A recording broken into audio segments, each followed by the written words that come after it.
enable. Let's go. Show interface status. And you saw that flash by really quick. The port is now in an error disabled state. I wonder why. Show interface F0/1. Shows it's down and down due to error disable. We do a show error disable. Oops.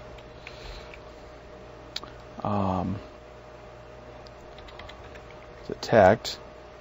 Okay, so error disable has been detected for all of these things. And then port security violations, one of the things that's enabled as far as the detection status, and that's the reason why it actually went down. If I do a show port security, we see that the current security violation is 1 for the particular port.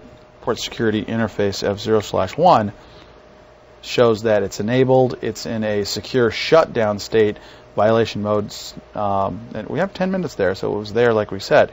And then the last source address was deadbeef for dad, which isn't a valid MAC address there. So if we do a show interface, or excuse me, show port security address, the address it's supposed to have is this particular address, but it's not valid and it's not that address. If I change my address back, I don't want to change firewall connections. There we go. I change my MAC address back to what it's supposed to be, back to use the card's address,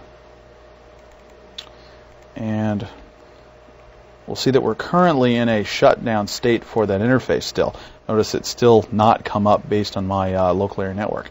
I actually have to go to the interface and do a no shutdown.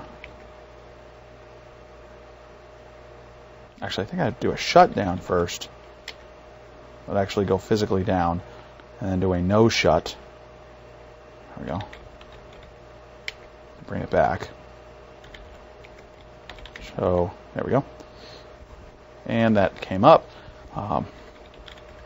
Port security shows us that we are currently not in a security violation state, so it set us back to 0 there.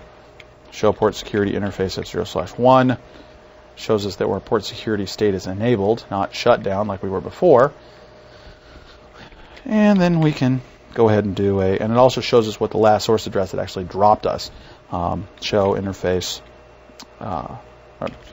show port security address. Shows us that we're now back in the state using that MAC address as we should. Okay, so that showed us what would happen if we moved a machine over to an interface, something that had a different MAC address, over to an interface that's set up for port security. That being said, it's a fairly trivial thing to do to bypass that if you know port security was on, which is one of the reasons why I have a little bit of incredulity about this particular feature. It simply takes a crossover cable to bypass it. I unplug a connection from a network, plug a crossover cable into the laptop I wanted to plug in the network, discover what the MAC address is of the machine that was actually plugged in the network, change mine, plug in, and it should allow me on the network. So, anybody who knows a little bit about how this stuff works, like you guys do now, would be able to bypass port security in a fairly quick manner, which is why I don't spend a whole lot of time on it. If you wonder why I struggle with a few of the commands on it, it's because it's something I just simply don't recommend generally. There are some features that I like about it. If you ever go so as far as to take some of the CCNP courses that I've done here with the video training, you guys will experience some of the things that I tell you, the reasons why you should turn port security on. You'd be surprised the reason why it's helpful as opposed to what you might think it's helpful for. Okay, so let's go on to something else now.